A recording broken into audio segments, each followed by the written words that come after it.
네, 논문 통계표를 통해서 얻을 수 있는 정보 두 번째 시간입니다. 이번 시간에 보실 표는요, 기술 통계표입니다.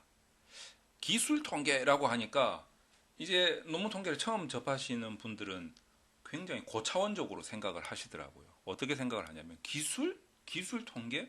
와, 뭔가 엄청나게 기술적인 건가 보다. 해서 이제 우리가 그뭐 산업 기술 할 때 그 기술로 생각하시는 분들이 많이 계세요. 근데 기술 통계할 때 그 기술은 우리가 뭐 산업 기술, 테크놀로지, 뭐 하이 첨단 기술 뭐 이런 게 아닙니다. 그때 기술이 아니고 이렇게 서술하다 할 때, 기술하다 할 때 그 기술입니다. 그래서 영어로 보면요. 디스크립티브라고 많이 표현이 됩니다. 자, 그래서 이제 우리가 그 기술 통계표를 지금 제가 이렇게 사례로 하나 뽑아놨습니다. 하나씩 보면서 우리가 도대체 기술 통계표를 통해서 얻을 수 있는 정보는 뭐냐? 우리가 이 기술 통계표까지 그냥 건성건성 이런 게 있는가 보다? 나도 하자. 이런 식으로 해야 될 것이냐? 한번 곰곰이 생각해 보자 이거죠. 자, 우선 이제 이런 기술 통계표를 통해서 우리가 얻을 수 있는 게 무엇일까? 가만히 생각해 보면 저는 요렇게 한무대기를 통해서 얻을 수 있는 정보가 하나가 있고요. 그 다음에 요 두 개를 통해서 얻을 수 있는 정보가 하나가 있다. 이렇게 생각합니다. 그래서 제가 번호를 요 1번, 얘를 2번으로 넘버링을 하도록 하겠습니다. 어쨌든 이제 이런 변수들이 있는데요. 어, 이 1번에 해당되는 이 네 가지, 최소값, 최대값, 평균, 표준 편차를 통해서 알 수 있는 정보가 무엇일까? 최소값은 우리가 보통 이제 영어로 많이 표시를 하는데 min이라고 많이 표시를 하죠. 뭐 이런 것도 알아두면 좋을 것 같습니다. 최대값은 max, 그리고 평균은 mean의 약자 m, 그리고 표준 편차는 standard deviation의 약자 SD 이렇게 많이 표시를 하고 있죠. 이 네 가지를 통해서 알 수 있는 게 뭘까? 우선은요, 이 각 변수들의 요 점수 범위를 알 수가 있습니다. 아, 최소 요 점수에서 최대 요 점수까지구나. 이걸 알 수가 있죠. 자, 그런데 여기에서 이제 우리가 만약에 요 MA라는 변수가 25 이렇게 나왔다고 한번 생각을 해봅시다. 그러면 25?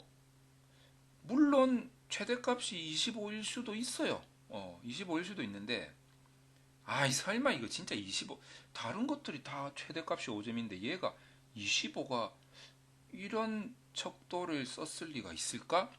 이런 판단을 여기서 한번 해봐야 된다는 거죠. 그래서 25가 나왔다라는 거는 아마도 오타가 있지 않을까 이런 거죠. 오타.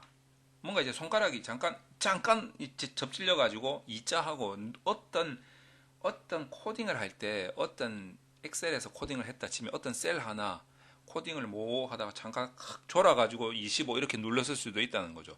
오타가 있을 수 있다는 겁니다. 그래서 이제 그런 거를 한번 살펴볼 수도 있어야 되고 요거 같은 경우에는 지금 범위가 최대값이 다 5점이고 최소값이 보니까 가만히 눈치를 보니까 1점인 것 같잖아요.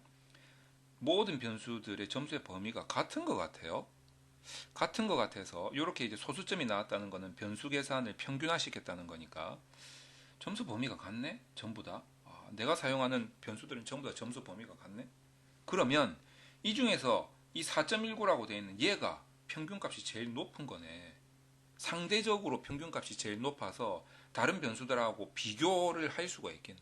다른 변수들에 비해서 5점이니까 이게 보통이 3점일 거 아니에요. 근데 보통이 3점인데 XA 같은 경우에는요. 지금 평균이 저 4점보다 더 높단 말이에요. 그러니까 XA 같은 경우에는 응답이 그쪽으로 완전히 몰려 있는 거예요. 이게 최소값하고 최대값하고 그 범위 안에서 평균을 우리가 만약에 최소 최대값의 점수 범위가 변수마다 다 같다면 평균을 통해서 뭔가 비교를 할 수 있다. WA 같은 경우에는 2.96 엄청 낮잖아요. 보통보다 조금 낮아요. 이런 이제 뭔가 그림 같은 게 머릿속에서 떠오른다는 거죠. 이 변수들의 이 점수의 범위 분포 이런 것들의 뭔가 그림 형상이 떠오른과 동시에 변수들 간의 뭔가 이 점수들의 비교도 조금 할 수 있다라는 거죠. 그리고 표준 편차 같은 경우에는 0.67이다 이러면요. 이 평균이 자, 요렇게 여기 3점이고 4점이잖아요. 4.19면 여기가 평균이란 말이에요. 여기 4점이고 3점이고 2점이고 1점이고 얘가 5점이면 여기가 평균이란 말이에요. 그러면 표준 편차가 0.67이면 여기 0.67 마이너스 0.67 요 범위 안에 거의 응답이 68% 정도 약 68% 정도가 요 안에 다 몰려 있다는 거예요. 다 몰려 있으니까 누군가가 만약에 이렇게 응답을 했다면 이 사람은 전체 한 68% 정도 되는 사람들이 다 여기 몰려 있는데 혼자만 여기 가 있는 거예요. 그러니까 이제 그런 표준 편차의 좌우값, 마이너스 플러스 값, 요 범위 안에 응답이 굉장히 많이 몰려 있다. 이런 느낌을 이 표를 통해서 받으셔야 됩니다. 자, 그래서 만약에 표준 편차가 예를 들어서 엄청나게 큰 숫자가 있다. 이거 다 비슷비슷하잖아요. 점수의 범위도 같고 평균 같은 경우에는 이제 얘가 너무 튀게 저쪽으로 가 있고 얘는 가장 이쪽으로 가 있는데 나머지는 비슷비슷한데 표준 편차가 다 비슷비슷하잖아요. 점수가. 그러면 이제 몰려 있는 구간은 범위는 다 비슷비슷한데 XA 같은 경우가 너무 평균보다 위쪽에 가 있다. 요 정도 이제 느낌을 받는다는 거죠. 근데 이게 막 지나치게 막 거의 뭐 4.8 이렇게 가 있고 뭐 1.2 막 이렇게 가 있고 평균이 그렇지 않아요? 그러면 약간 가설 검증할 때 플러스로 나와야 될 게 마이너스로 나온다든가 마이너스로 나와야 될 게 플러스로 나온다든가 약간 그런 현상이 우리가 그걸 이제 서프레션 이펙트라고 해서 억제 효과라고 하는데 부호가 바뀌는 현상이 나타날 가능성이 있어요. 그리고 상관관계는 있는데 영향력이 없고 막 이런 식으로 약간 가설 검증이 왜곡될 가능성이 있다라는 거. 기술 통계표를 봐도 약간 느낌이 온다는 거죠. 그래서 그 정보를 얻을 수 있어야 됩니다. 그리고 두 번째는 외도하고 첨도인데요. 이 외도도 영어 표현을 좀 아셔야 돼요. 스큐니스라고 하죠. 그냥 스큐라고도 해요. 그런데 이제 스큐니스라고 표현을 많이 해요.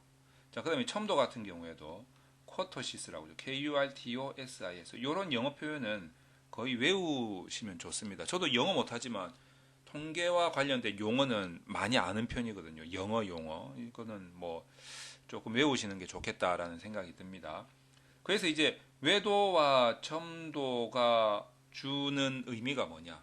여기에서 이제 정보를 또 하나 얻으셔야 돼요. 요것들이 주는 정보가 뭐냐면 정규성입니다. 정규성. 요걸로 이제 우리의 정규성을 알 수 있죠. 뭡니까? 노말리티죠. 노말리티. 제 발음은 정말 안 좋지만 일단 외우고는 있지 않습니까? 영어 표현을. 노말리티. 정규성을 우리가 외도하고 첨도를 통해서 뽑는다기보다는 뭔가 느껴야 돼요.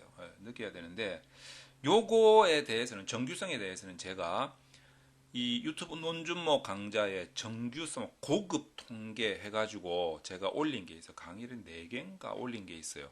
그거를 꼭 보시면 좋을 것 같아요. 제가 이제 뭐 유튜브에 대한 현란한 기술이 없어가지고 요 위에 뭐 이렇게 링크 걸어 드릴게요. 제가 그런 기술이 없어가지고 제가 편집을 다 하기 때문에 제가 뭐 편집도 안 해요. 유튜브 할 때는. 제가 혼자서 그냥 강의 찍고 저 보세요. 무슨 뭐 이 중간에 편집 들어가는 것 같아요. 편집 안 들어가잖아요. 그냥 15분짜리 강의다 이러면 그냥 논스톱으로 15분 하고 그냥 바로 올려버리는 거죠. 편집이라는 거 없어. 제 자막 다는 거 하나 두 개 있을 거예요. 그러니까 이제 검색을 좀 해보시면 좋을 것 같아요. 그냥 이제 유튜브 검색창에다가 논준모, 고급 통계 뭐 이렇게 치면 요 정규성하고 이상치, 뭐 결측치 이런 거에 대해서 제가 설명드린 부분이 있을 거예요. 그리고 샤피로 테스트를 했을 때 우리가 논문 통계하는 사람들이 조금 안 좋은 점이 뭐냐. 그래서 단별량의 외도하고 첨도를 보는 게 좋겠다. 정규성이 뭐냐. 이런 강의를 다 했단 말이에요. 그거를 이 강의를 보시고 나서 꼭 보세요. 병행해서 보셔야 돼요. 그러면 이제 머리에 딱 이해가 되실 거예요. 여기에서는 간단하게 좀 설명을 드리도록 하겠습니다. 여기 보시면 외도 같은 경우에 플러스 마이너스 이렇게 표시하면 안 돼요. 절대값이라고 해야 돼요. 절대값. 그래서 이제 외도 같은 경우에는 이제 스큐 외도 같은 경우에는 절대값이 2보다 작고 코토시스 첨도 같은 경우에는 절대값 4보다 작으면 요 조건이 만족이 되면 우리가 정규성 노말리티가 확보가 된다. 이렇게 표현을 한단 말이에요. 정규성이 뭐냐면 정규분포 분포와 비슷한 분포의 그림을 나타내느냐 요거고, 정규 분포가 뭐냐면 모집단의 분포다, 이렇게 생각을 하시면 되겠습니다. 그런데 이제 우리는 뭐다? 요게 뭐다? 샘플의 분포예요. 샘플의 분포. 그러니까 우리 샘플의 분포가 정규 분포하고 닮아서 정규성을 확보했다면 모집단의 분포하고 비스무리하게 생겼다라는 거예요. 데이터가. 그러면 아무래도 이제 모집단을 조금 대표하는 데 도움이 되지 않겠습니까? 이제 그런 정보를 이 외도하고 첨도를 통해서 볼 수 있다는 거예요. 여기 보세요. 다 2보다 작잖아요. 절대값 2보다 작잖아요. 여기 보세요. 전부 다 절대값 4보다 작잖아요. 근데 중요한 거는 어떤 학자는 요거 뭐 1이다, 요게 2다, 어떤 학자는 얘가 4다, 7이다, 얘가 11이다, 이런 식으로 의견이 좀 분분해요.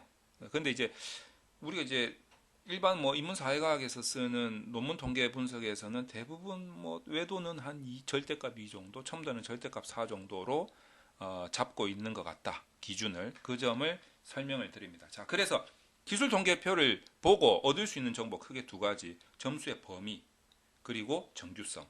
이 두 가지를 꼭 기억을 하시기 바랍니다.